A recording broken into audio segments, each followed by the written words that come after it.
On the evening of September 23, 2018, in Mount Holly, North Carolina, a 911 call came in from a two-story home on a quiet residential street. The caller, a flight paramedic named Joshua Hunsucker, reported that his 32-year-old wife, Stacy, was unresponsive on the living room couch. Paramedics arrived within minutes. They found her blue, not breathing, her body already cooling. She was rushed to the hospital, but efforts to revive her failed. Stacy Robinson Hunsucker was pronounced dead that night. The cause appeared obvious: cardiac arrest. She had a documented history of severe heart problems, a pacemaker implanted at age 29, and multiple hospitalizations for unexplained cardiac episodes. Local police listed the death as natural, case closed. But within 9 months, a mother's intuition, a preserved vial of blood, and a high-profile poisoning case 2 counties away would converge to reveal something far darker: a calculated multi-year campaign of poisoning, insurance fraud, and murder that had hidden in plain sight behind the white coat of a trusted medical professional. This is the story of how a routine fraud investigation uncovered one of North Carolina's most chilling domestic homicides, and how the very system designed to save lives nearly allowed a killer to walk free. Before we go deeper, subscribe if you love true crime documentaries, and tell me in the comments where you're watching from. Stacy Lynn Robinson was born in the early 1980s in Mecklenburg County, North Carolina, the daughter of John and Susie Robinson. She grew up in a close-knit family with 2 brothers, Eric and Paul, and a sister, Amy. Friends from childhood remembered her as tall, athletic, and quick to laugh, someone who lit up a room without trying. She attended East Gaston High School, where she played softball with intensity and skill, good enough that scouts occasionally appeared at her games. After graduating, she enrolled at Gaston College, earning an associate degree in paralegal sciences. Her early career reflected her methodical, detail-oriented nature. She worked as a paralegal at 2 local law firms, Ted Grieve and Associates, and Reagan & Reagan, handling case files, legal research, and client intake. But over time, Stacy realized her true calling wasn't in courtrooms, it was in classrooms. She transitioned into early childhood education, taking positions at the preschool at First Baptist Charlotte, then First Methodist Preschool in Mount Holly, and later at the Gastonia YMCA. Colleagues described her as patient, creative, and deeply invested in her students' emotional development. She had a knack for turning ordinary lessons into small adventures, and parents often requested her class specifically. Outside work, Stacy was skilled at crafting. Hand-painted wooden welcome signs, seasonal decorations, small gifts she'd sell to friends and at local markets. In the summer of 2018, a friend named Shell O'Day stopped by Stacy's home to pick up a custom welcome sign she'd ordered for $50. O'Day would later recall that Stacy seemed tired that day, but happy, focused on her daughters and the small creative business she was building on the side. It was during her time working at a department store in her late teens that Stacy met Joshua Lee Hunsucker. He was 2 years older, a college football player with broad shoulders and an easy confidence. The first thing he noticed about her, he would later say, was her height. Stacy stood 5'11" and Joshua was 6'5". He asked her out several times. She turned him down each time, but Joshua was persistent. When he learned she played softball, he showed up at one of her practice sessions and joined her team.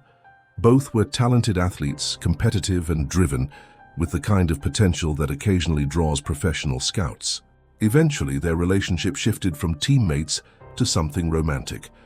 Friends described them as a striking couple, tall, athletic, seemingly well-matched. They married in 2010 in Myrtle Beach, South Carolina, a small ceremony attended by close family and friends. By all outward appearances, they were happy. Stacy became a full-time homemaker after the birth of their first daughter, Piper Elizabeth, in early 2013, and their second daughter, Willow Darlene, followed in 2014. Joshua, meanwhile, had built a career as a flight paramedic with Atrium Health's MedCenter Air, a position he'd held since 2013. The job required extensive medical training, advanced life support, pharmacology, emergency trauma care, and carried a certain prestige. Flight paramedics are often seen as elite first responders, the ones who airlift critical patients from accident scenes or rural hospitals to trauma centers. Joshua was confident in the role, persuasive when he spoke about it, and well regarded by colleagues in the early years. On nights out, Stacy and Joshua attended concerts, cookouts with friends, church events at Mount Holly United Methodist Church, where Stacy was a lifetime member. Shell O'Day, who knew them socially, said they seemed like just a cute couple. She never heard them argue, but beneath this picture of domestic contentment, something was already beginning to go wrong. In February 2013, just weeks after Piper's birth, Stacy began experiencing unexplained medical problems. The symptoms were vague at first: fatigue, dizziness, episodes where her heart rate would drop without warning. She visited her primary care physician multiple times. Blood work came back normal. EKGs showed minor irregularities, but nothing alarming. Doctors suggested stress, postpartum hormonal shifts, maybe anxiety. Stacy tried to manage it, but the episodes continued. Then in July 2013, disaster struck in a different form. A fire tore through the Hunsucker home, destroying most of their belongings. The cause was later listed as accidental, possibly electrical, but the damage was extensive. Clothing, furniture, family photos, nearly everything was lost. Friends rallied around them.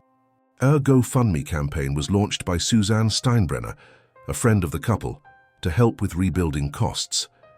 The page would remain active for years, chronicling not just the fire recovery, but Stacy's escalating medical crises. Suzanne updated the page regularly, describing hospital visits, test results, mounting bills. The tone was hopeful but increasingly anxious. Stacy's health problems didn't improve, they worsened. In November 2014, shortly after Willow's birth, Stacy was admitted to the hospital with dangerously low heart rate and blood pressure. She was placed in the intensive care unit for several days. Medical teams ran test after test, echocardiograms, stress tests, blood panels, imaging, but couldn't determine what was causing her symptoms. It was as if her body was under attack from an invisible enemy. Suzanne updated the GoFundMe page. After many tests, the doctors were still stumped as to what was going on. In January 2015, Stacy was readmitted with another episode of severe bradycardia, abnormally slow heart rate. This time the situation became life-threatening.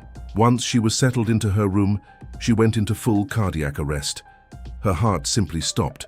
Medical staff rushed to resuscitate her. She was placed on a ventilator to help her breathe while they tried to stabilize her cardiovascular system. For hours, it was unclear whether she would survive. The following month, February 2015, a decision was made that shocked everyone who knew her. Stacy had a pacemaker implanted. She was not yet 30 years old. For someone so young to require a device to regulate their heartbeat suggested something was fundamentally, seriously wrong with her heart's electrical system. Cardiologists considered genetic conditions, autoimmune disorders, rare congenital defects, but nothing fit. The pacemaker helped, stabilizing her heart rate and preventing further arrests, but it didn't explain why a healthy young woman had developed such severe cardiac dysfunction in the first place. What no one knew at the time was that these weren't natural medical problems at all. Looking back with the knowledge investigators would later uncover, every symptom Stacy experienced between 2013 and 2018 was consistent with chronic poisoning from tetrahydrozoline, a chemical compound found in over-the-counter eye drops. When ingested, tetrahydrozoline acts as a powerful systemic depressant. It mimics the effects of certain cardiovascular drugs, causing profound drops in heart rate and blood pressure. In severe cases, it can cause arrhythmias, respiratory depression, and cardiac arrest. The symptoms can mimic natural illness, especially in someone with a pre-existing or suspected heart condition. And crucially, standard medical toxicology screens don't routinely test for it. Unless a physician specifically suspects tetrahydrozoline poisoning and orders a specialized test, it simply won't show up. For someone with Stacy's documented cardiac history, for someone with a pacemaker, the poison would attack her weakest point, making her death seem like nothing more than another tragic cardiac event. Joshua Hunsucker, as a flight paramedic since 2013, possessed extensive medical training. His role required intimate knowledge of pharmacology, emergency medications, drug interactions, and physiological responses. Court documents would later note that his training and experience would certainly provide a thorough understanding of various types of medication and how those medications could react in the body. Additionally, his employment provided access to non-controlled substances, which did not require logging or inventory control, medications and supplies that could be taken without raising suspicion.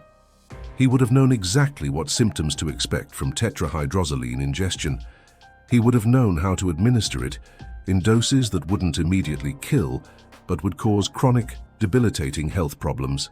He would have known that standard medical tests wouldn't detect it. He would have known that doctors would blame her heart, not suspect poisoning. And he would have known that creating a medical history of severe cardiac dysfunction would make her eventual death seem inevitable, unremarkable, natural. The pattern was there all along: unexplained episodes of low heart rate and blood pressure, sudden cardiac events that baffled medical professionals, a young woman with no family history of heart disease suddenly requiring a pacemaker. But no one was looking for poison. No one suspected the person administering it. Stacy's mother, Susie Robinson, felt a persistent, gnawing worry during these years. She would later tell investigators that if she had a dream something was wrong, she would call her daughter immediately to make sure everything was okay. It was a mother's instinct, a sense that something wasn't right even if she couldn't articulate what. Friends noticed Stacy seemed increasingly fragile, increasingly withdrawn. The medical emergencies had created another devastating problem: crushing debt. Despite the GoFundMe campaign, the financial pressure was immense. Hospital stays, specialists, the pacemaker surgery, ongoing cardiac care. The bills kept mounting. Insurance covered some costs, but co-pays, deductibles, and out-of-pocket expenses added up quickly. The Hunsuckers were drowning. And all the while, Joshua was planning something far more sinister than anyone could have imagined. He was slowly, methodically poisoning his wife, creating a medical history that would make her sudden death seem inevitable.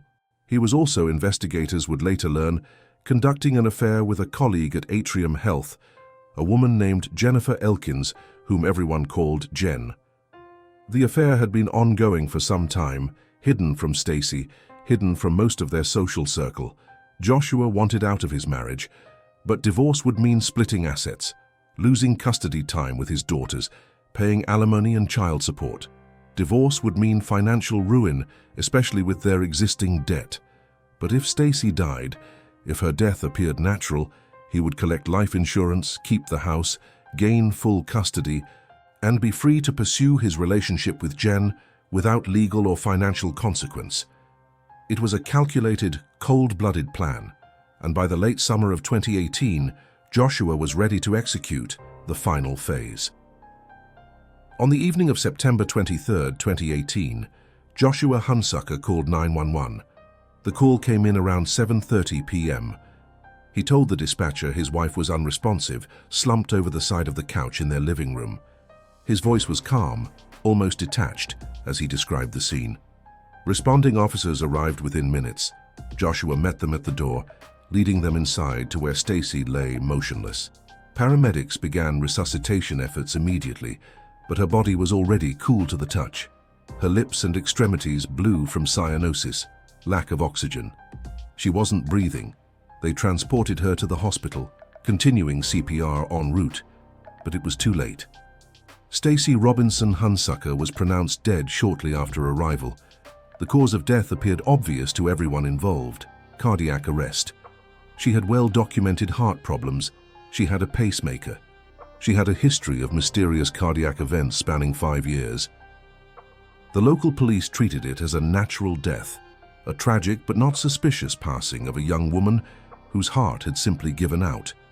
But something about Joshua's behavior immediately struck investigators as odd. His story about what he had been doing before discovering Stacy kept changing, shifting, evolving depending on who he was speaking to. At the scene, Joshua told police he had gone outside to ensure their cars were locked. There had been a spate of recent auto burglaries in the neighborhood, he explained, and he wanted to make sure their vehicles were secure. It was a plausible story. Property crime had been ticking upward in Mount Holly that summer. But to one friend who asked what happened, Joshua said something entirely different. He told them he had gone for a walk to burn some energy, that he'd been feeling restless and needed to clear his head. To another friend, he gave yet another version. He said he had been out back cutting some wood for the decorative signs he made as a hobby. And to his mother-in-law, Susie Robinson, he told her he had been sitting at the kitchen table working on his laptop with his back to Stacy. When he turned around, he said he saw her slumped over the side of the couch. 4 different stories, 4 different versions of the same 15-minute window. If someone is telling the truth about what they were doing when they discovered a loved one dead, the story doesn't change. The truth is the truth. Minor details might vary. Human memory is imperfect, but the core narrative remains consistent. Joshua's accounts didn't just vary, they contradicted each other fundamentally. Police noted this in their initial report, but at the time they didn't view it as evidence of foul play, just the confused recollections of a man in shock. They were wrong. Joshua's behavior in the hours and days following Stacy's death revealed something deeply wrong. He refused to allow a coroner to perform an autopsy. He was adamant about it, insisting that Stacy had suffered enough, that her body shouldn't be subjected to further indignity. Even though Stacy had registered to be an organ donor, someone who had explicitly consented to post-mortem medical procedures to help others, Joshua blocked the autopsy. For someone who was supposed to facilitate organ donation, refusing an autopsy was highly unusual. But Joshua was insistent, unwavering, and because the death appeared natural and the coroner's office didn't suspect foul play, they deferred to his wishes. Within 2 days, Stacy's body was cremated. The speed was remarkable, almost unseemly. Most families take weeks to arrange cremations, taking time to process their grief, to say goodbye properly, to make thoughtful arrangements, to allow extended family to travel for services. Joshua had her cremated almost immediately, as if he couldn't wait to destroy the evidence of what he'd done. And within those same 2 days, before Stacy's funeral had even been held, Joshua filed claims for her life insurance policies. There were 2 policies, one for $200,000 with a double indemnity clause that could pay an additional $100,000 under certain circumstances, and another for $50,000. Joshua was the sole beneficiary on both. The total payout, $250,000. The funeral arrangements told their own disturbing story. Stacy's funeral was arranged and paid for by her parents, John and Susie Robinson, not by her husband. Joshua seemed detached from the whole process, as if he were merely an observer rather than a grieving widower. He didn't help plan the service. He didn't write a eulogy. He didn't select music or readings. He appeared at the funeral but seemed disconnected, going through the motions rather than mourning the loss of his wife of 8 years, the mother of his 2 young daughters. After Stacy's death, Joshua hired a babysitter named Kaylin McDonald to look after Piper and Willow while he worked his shifts as a flight paramedic. What Kaylin witnessed in the months that followed was deeply disturbing.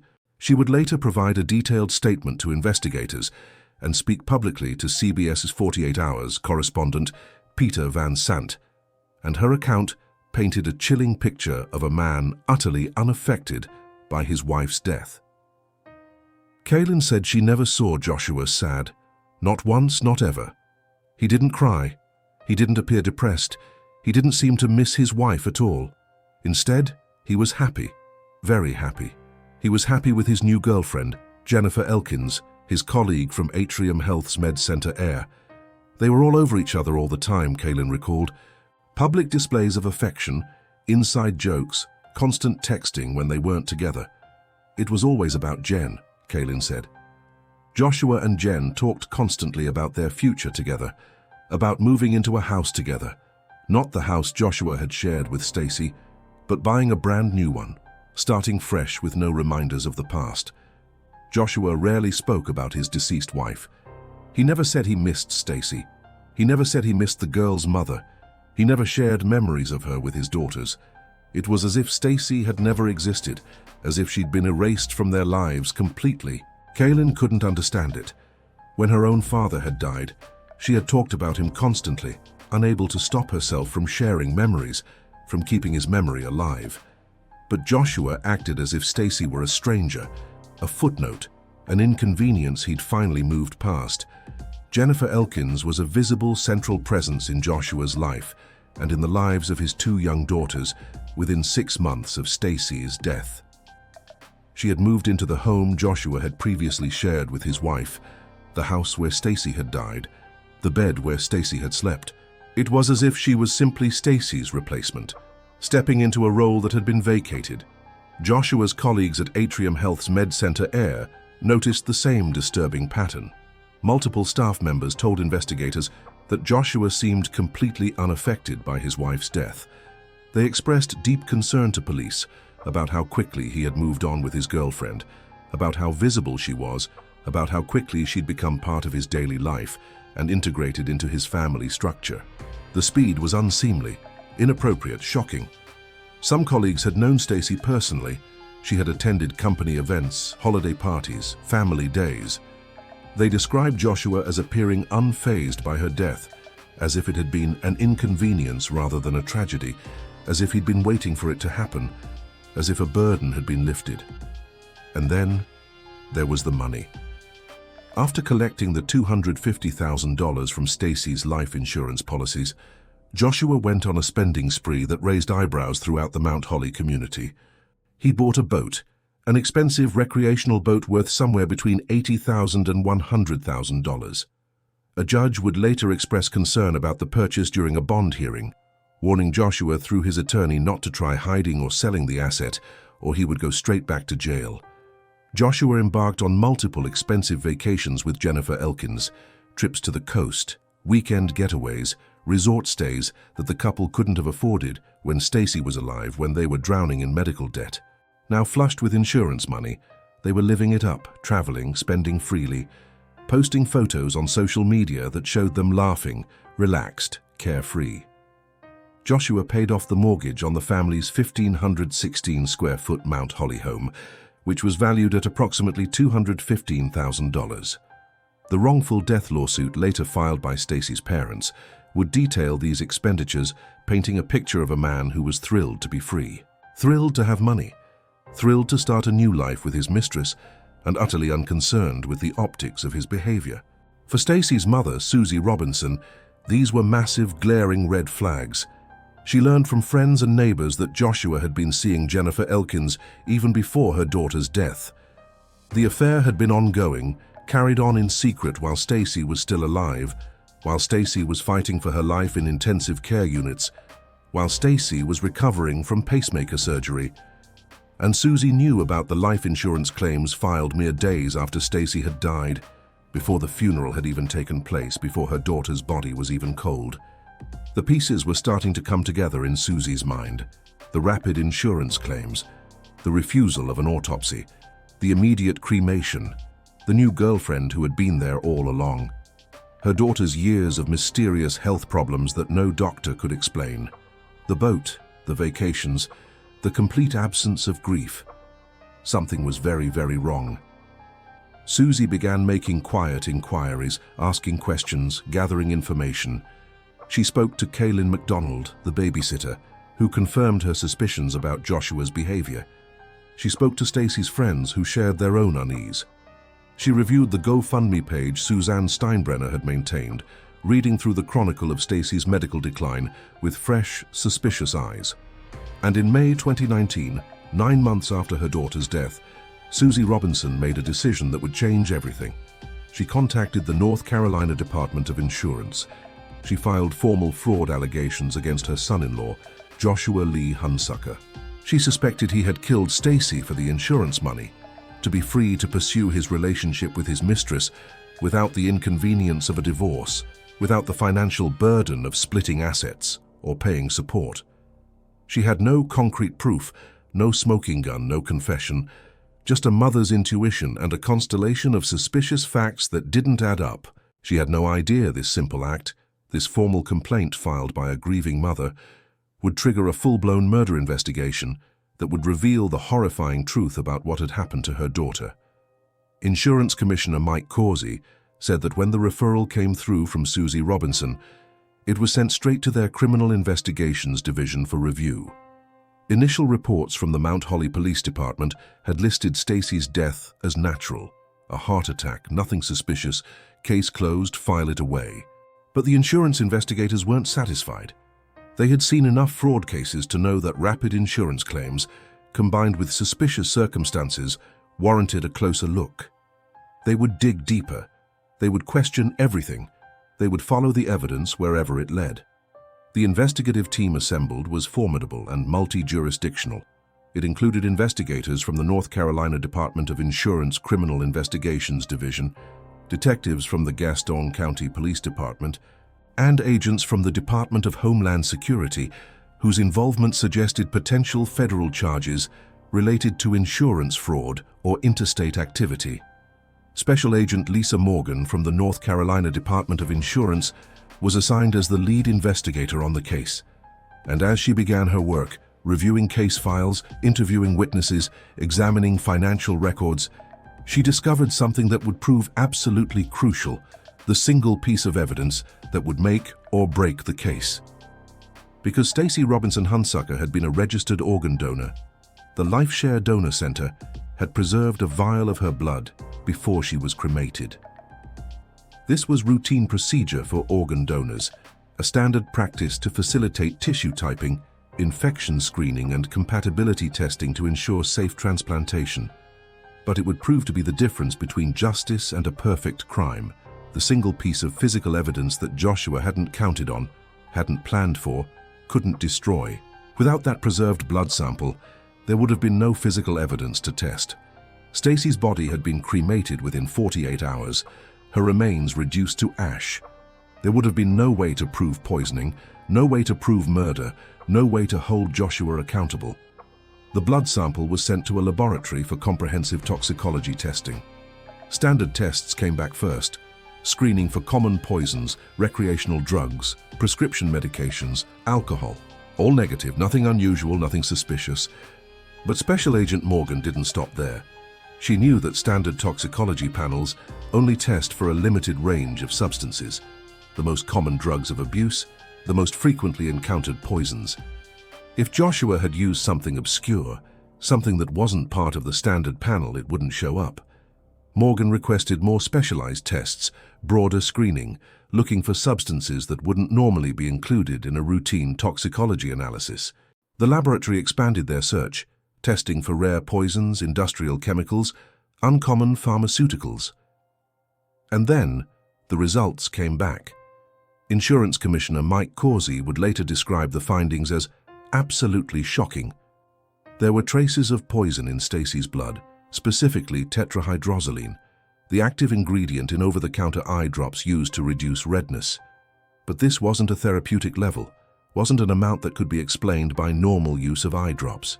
The concentration was 30 to 40 times higher than therapeutic amounts. These weren't levels that could be explained by someone using Visine as directed or by accidentally getting a few drops in their mouth. These were levels that could only come from deliberate, repeated, systematic poisoning, someone intentionally introducing large amounts of the substance into Stacy's body over an extended period. Forensic toxicologist Dr. Demi Garvin reviewed the results with growing alarm. She told investigators that the presence of tetrahydrozoline in that concentration absolutely warranted further investigation. She described the poisoning as a modern-day Mickey Finn, a reference to the early 20th century practice of secretly drugging someone's drink, named after a Chicago bartender who allegedly drugged and robbed his patrons. But this wasn't a one-time assault. This was a long-term, calculated campaign. Garvin explained that tetrahydrozoline is a decongestant found in over-the-counter eye drops like Visine, Murine, and Clear Eyes, as well as nasal sprays. When used as directed, applied externally to the eyes or nose, it's relatively safe. It works by constricting blood vessels, reducing redness and swelling. But when ingested, it becomes something else entirely, something deadly. The substance acts as a powerful alpha-adrenergic agonist, meaning it mimics certain neurotransmitters in the body, causing profound effects on the cardiovascular and central nervous systems. Symptoms of tetrahydrozoline ingestion include severe drops in blood pressure, dangerously slow heart rate, respiratory depression, difficulty breathing, altered mental status, seizures, and in severe cases, coma and death. For someone with Stacy's documented heart condition, for someone with a pacemaker. For someone whose heart was already compromised, it would be particularly deadly. The poison would attack her weakest point, her most vulnerable system, making her death seem like nothing more than another tragic cardiac event. And crucially, devastatingly, standard toxicology screens don't routinely test for tetrahydrozoline. It's not part of the normal panel of substances that pathologists and medical examiners look for in suspected poisonings. It's not a drug of abuse, not a scheduled narcotic, not a commonly encountered poison like arsenic or cyanide. Unless you're specifically looking for tetrahydrozoline, unless you know what you're searching for, unless you have reason to suspect it, you won't find it. It's invisible. This invisibility made it the perfect murder weapon for someone with medical knowledge. North Carolina State Attorney Jordan Green would later explain to the court that tetrahydrozoline has a dramatic effect on your heart and would cause heart stoppage or heart failure. This wasn't an accident. This wasn't a suicide. This was calculated, premeditated, cold-blooded murder. The investigation expanded rapidly.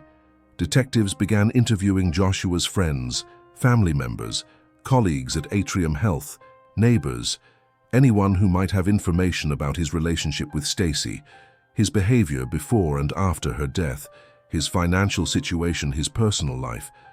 And what they learned made the case even more disturbing, even more chilling. About 2 weeks before Stacy's death, something significant had happened just 20 miles south of Mount Holly, in York County, South Carolina. A wealthy nurse named Lana Sue Clayton had been arrested on August 31, 2018, for poisoning her husband, Stephen Clayton, with eye drops.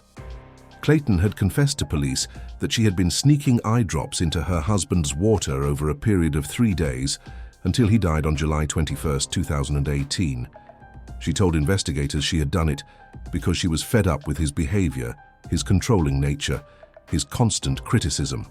The case received extensive, saturated media coverage in the Charlotte metropolitan area, which spans both North Carolina and South Carolina. Local news stations ran nightly updates. Newspapers featured front-page stories. The case was shocking, bizarre, unexpected. A wealthy woman poisoning her millionaire husband with something as mundane as Visine. Everyone was talking about it. The method of murder was so unusual, so unexpected, that it captured public attention in a way typical domestic homicides didn't. Court documents later filed in Joshua's case noted that prosecutors pointed to several disturbing similarities between the Clayton case and Joshua's alleged actions. Both Joshua and Lana Sue Clayton worked in the medical field, giving them knowledge of pharmacology and human physiology. Both had been home alone with their spouse at the time of death, with no witnesses to contradict their account. Both deaths were initially ruled as natural causes by responding officers and medical personnel, and both involved tetrahydrozoline poisoning, the exact same method, the exact same substance. The timing was impossible to ignore.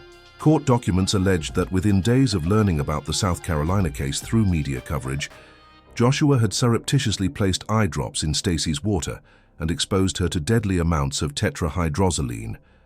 Prosecutors theorized that the Clayton case had provided Joshua with a blueprint, a proof of concept showing that this method could work, that tetrahydrozoline poisoning could kill someone and initially appear natural. But there was more, something even more damning. During their investigation, detectives interviewed multiple former colleagues of Joshua's at Atrium Health's Med Center Air, and what they learned was chilling.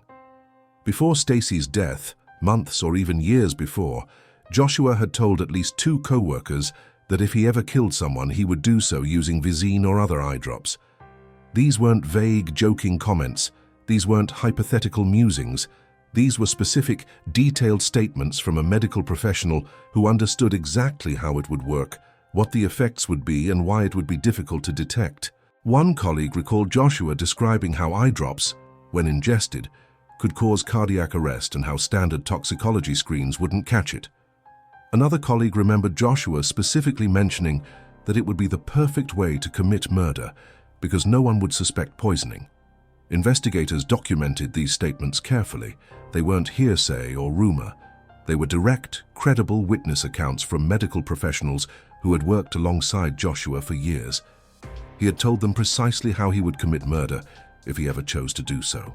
And then, shortly after the South Carolina case received widespread media coverage, shortly after Lana Sue Clayton's arrest made headlines, Stacy Robinson Hunsucker was dead, killed by the exact method Joshua had described. On December 19, 2019, 15 months after Stacy's death, Joshua Lee Hunsucker was arrested at his Mount Holly home. He was charged with first-degree murder, the most serious homicide charge under North Carolina law, carrying a potential sentence of life in prison without parole or death. Joshua was also charged with felony insurance fraud and obtaining property under false pretenses. Prosecutors alleged he had received $250,000 in life insurance benefits, while knowing that his wife had died by homicide, by his own hand. The charges carried significant additional penalties beyond the murder count.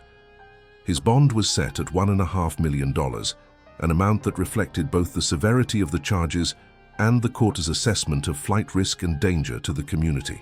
But just 5 days later, on Christmas Eve 2019, Joshua posted that bond and was released. A temporary restraining order had been issued to prevent him from using the insurance money or liquidating certain assets, but somehow, through family, loans, or other means, he found the funds to make bail. That release would prove to be a catastrophic, devastating decision. Stacy's family was horrified.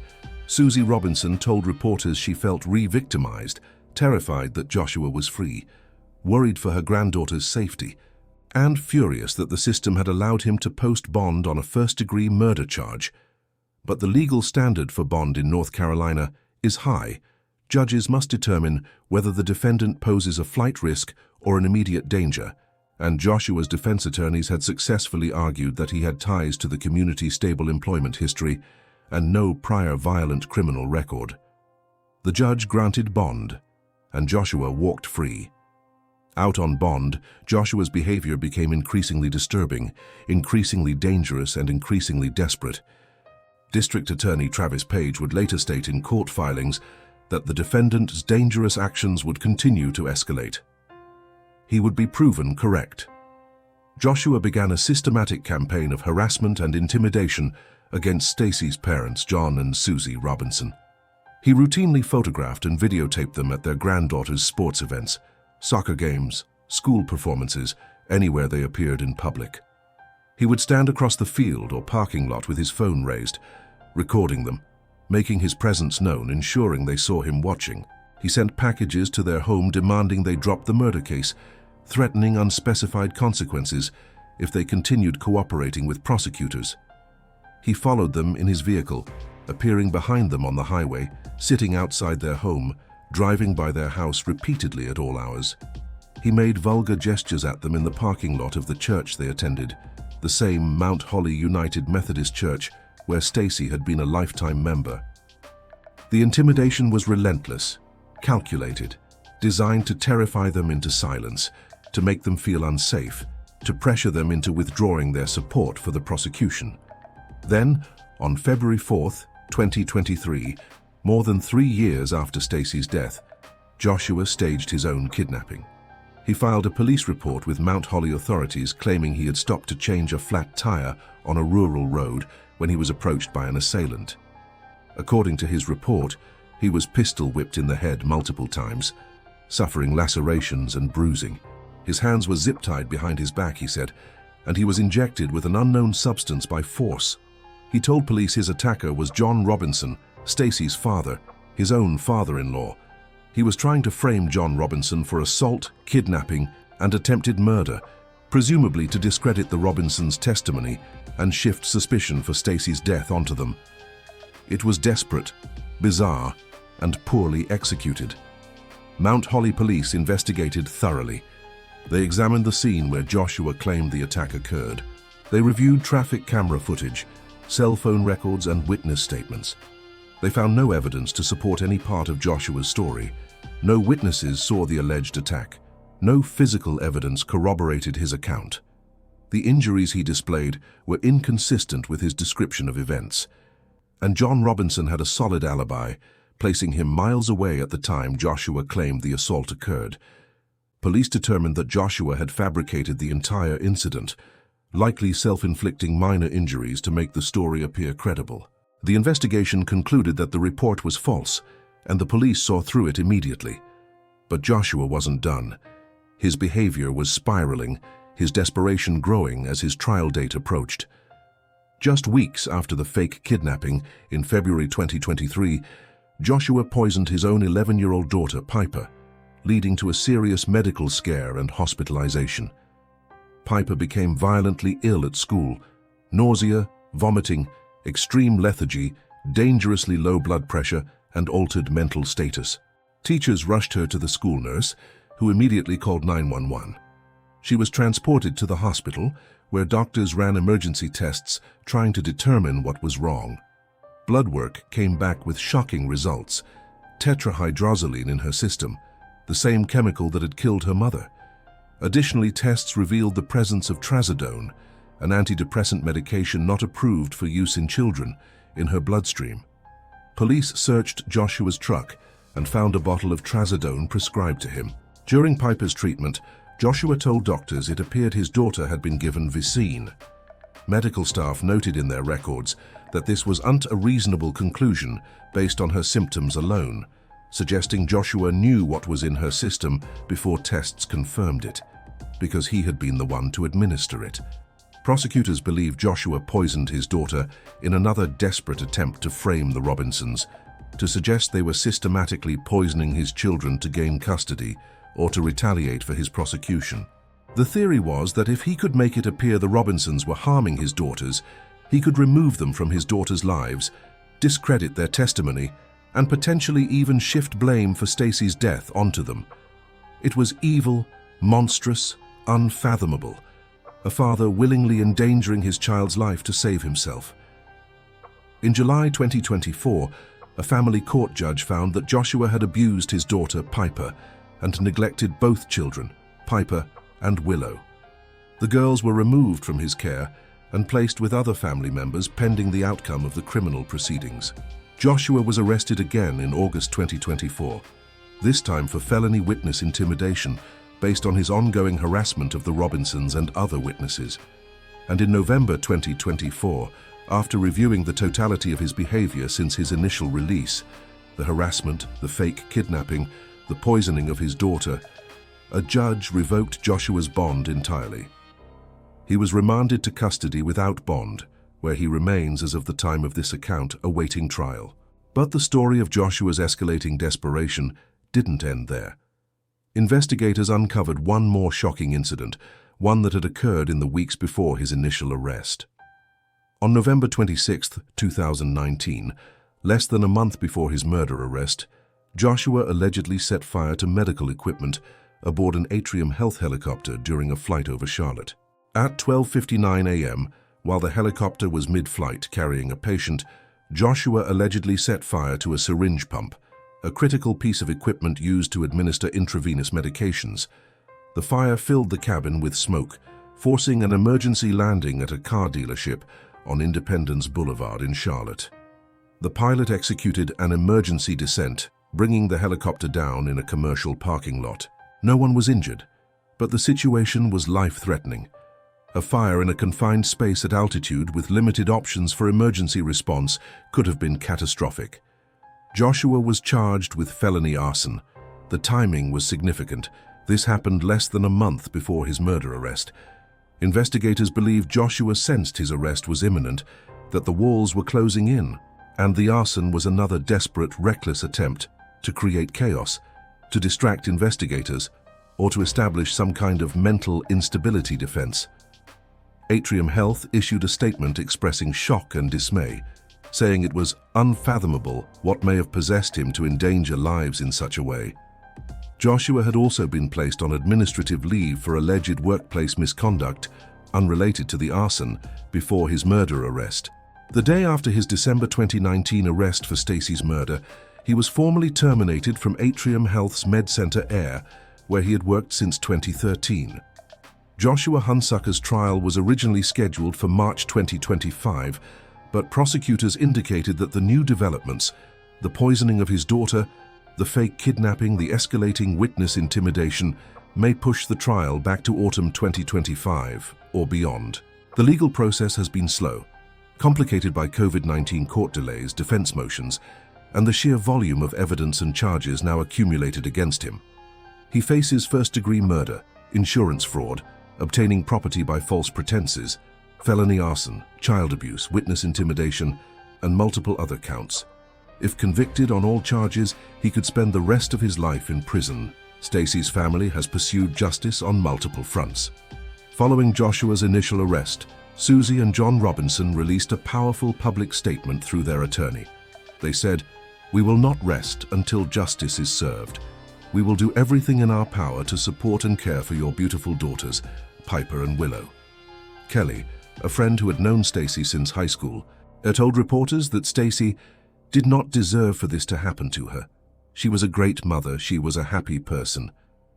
In April 2020, on what would have been one of her granddaughter's birthdays, Susie Robinson wrote on social media, "Oh, my sweet, funny, lovable, smiling Stacy, you are missing so many milestones. It makes me so sad you are not here to celebrate your pumpkin's birthday. I gave both of your girls an extra hug, especially for you today." The case has highlighted the crucial, often overlooked role of insurance fraud investigations in uncovering homicides. Insurance Commissioner Mike Causey reflected publicly on the case, saying, "Who would ever guess that an insurance fraud investigation could lead to a full-blown murder investigation?" He praised Susie Robinson's courage in coming forward with her suspicions, noting that without her mother's intuition and persistence, and without the preserved blood sample from organ donation, Joshua Hunsucker would have committed the perfect crime. Stacy's body would have been cremated, the evidence destroyed, and Joshua would have walked free, collecting insurance money, starting a new life with his mistress, and never facing justice for what he'd done. The case also underscored the vulnerability of victims in domestic situations where one partner has specialized medical knowledge. Joshua's training as a flight paramedic gave him not only the knowledge to poison Stacy, but also the credibility to control the narrative around her health. When she experienced cardiac episodes, he was the one transporting her to hospitals, speaking to doctors, describing symptoms. He shaped how medical professionals understood her condition. And because he worked in emergency medicine, because he was a trusted healthcare provider, no one questioned him. The system is designed to trust medical professionals, to rely on their expertise and judgment. But in this case, that trust was weaponized, turned into a tool for murder. Stacy Robinson Hunsucker was remembered by everyone who knew her as a devoted mother, a patient and creative teacher, and an active member of Mount Holly United Methodist Church. She loved crafting, going to the beach, watching her daughters play sports, and taking pictures, preserving moments, creating memories. Her smile, friends said, radiated happiness and comfort to everyone who knew her. She was 32 years old when she died, a young woman with decades of life ahead of her, with 2 daughters who needed her, with friends and family who loved her. She was stolen from them, not by disease, not by accident, but by deliberate, calculated, sustained poisoning carried out by the person who had promised to love and protect her. As of November 2024, Joshua Lee Hunsucker remains in Gaston County Jail without bond, awaiting trial on multiple felony charges, including first-degree murder. His daughters, Piper and Willow, now approximately 12 and 14 years old, have been removed from his care and custody. John and Susie Robinson continue fighting through the family court system for permanent custody of their granddaughters, determined to provide them with stability, safety, and the kind of love their mother would have wanted them to have. The legal process continues, slow and grinding, but moving toward a resolution. Prosecutors have indicated they are prepared to take the case to trial and pursue the maximum penalties. Whilst justice remains pending, whilst the courtroom battle continues, one thing is certain: Stacy Robinson Hunsucker will not be forgotten. Her story has become a cautionary tale about domestic violence, about the invisible nature of poisoning as a method of murder, about the critical importance of questioning suspicious deaths, even when they appear natural, and about the power of a mother's intuition to uncover truth when systems fail. Stacy's memory lives on in her daughters, in the community that loved her, and in the determined pursuit of justice by her family. She was a great mother. She was a happy person. She deserved so much more than the cruelty she received. and her family will not rest until the person responsible is held fully accountable.